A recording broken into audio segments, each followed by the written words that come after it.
Hello everyone, this is Dice, and this tutorial I am going to actually be working with the Move tool, which is the tool that is it's on the top on the right hand side.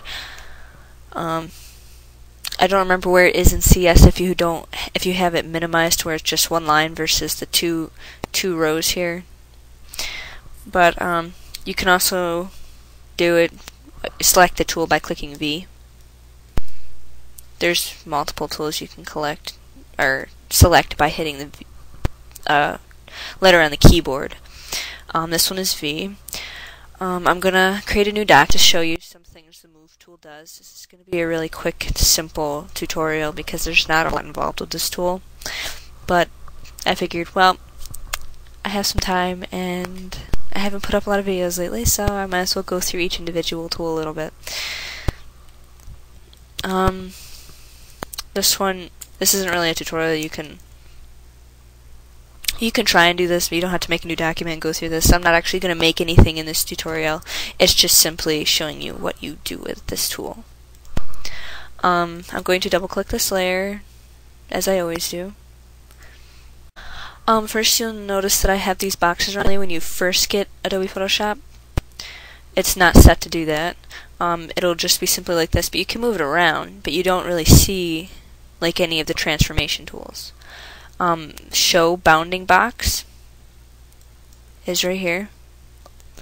It will put these around it so you can shrink it or make it bigger. If you hold down the shift key, it will shrink it to keep it locked. If you don't have the shift key held down while you're doing this, you can do whatever you want with it. But double clicking on it will keep it like that. Also, you will notice if you have it like this, you'll know that you're in the transformation tool, and with these lines being solid black, usually they are dots, not like the marquee tool, but they are dots. And you'll also notice you can't really click any of these other tools without this. Don't apply will make it go back, apply will keep it that way. Double clicking on it is the equivalent to hitting apply. And now you can notice that there's little dots. But so it is back to how it was. I'm going to create a new layer and just put a random black box on it. I'm going to put a couple.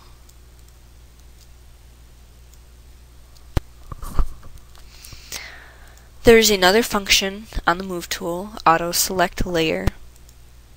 And if you pay attention over here when I click one of these, it's automatically here. And now it's on this layer.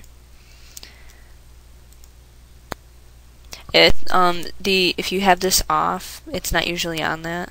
But if you turn this off, the same thing happens if you hold down the Control key and select something on a different layer. There's also a way to easily duplicate a object on a layer. You hold down the Alt key and you'll notice that it's doubled. There is a white arrow under the black arrow for your mouse.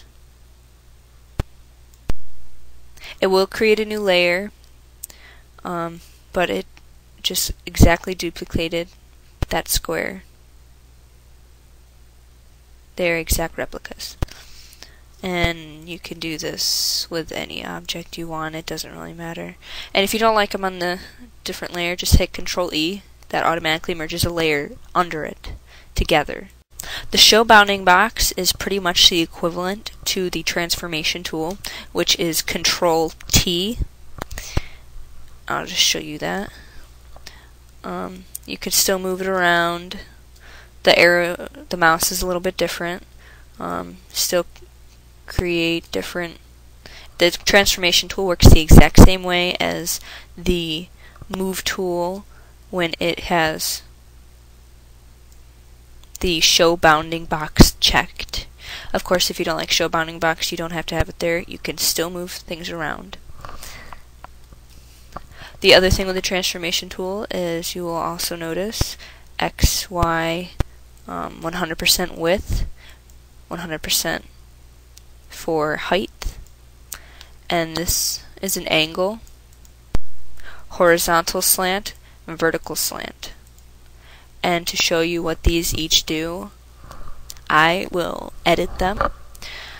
Like, instead of 98 pixels for the X, I'll switch it to 50. You'll notice it moved more to the left. That is because it's following the x-axis. This is the same as a graph. If I want this at 114, now it's all the way up there.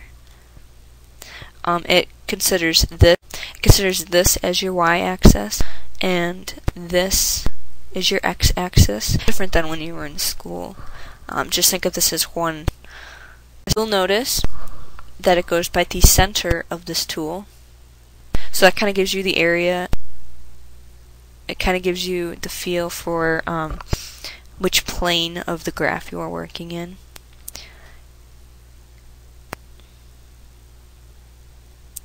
Zero, zero, you'll notice is right here, and that's at the corner. It does not consider this 0, 0. That is 80 by 45. You can put in negative values up here. You can very easily get negative values. Just know that anything that's not in this area is not going to show up. The width, this goes by percents. You can constrain it so it changes. If the width changes, the height will change too. I'm not going to constrain it though, but if I have it from 190, you'll notice it just shrunk. The width did. Maybe I want it 110 instead of 100. Or it's 10. But it can be pretty much whatever you want. We change to the angle. You notice it tilts one way. If I put negative, it tilts the opposite way. Well, I'll leave that at 0 so that we can mess with this one. Now it's slanting more this way, whereas that one slants more that way. These two you can put in negative values if you want, but it's up to you. But that is the transformation tool and the move tool.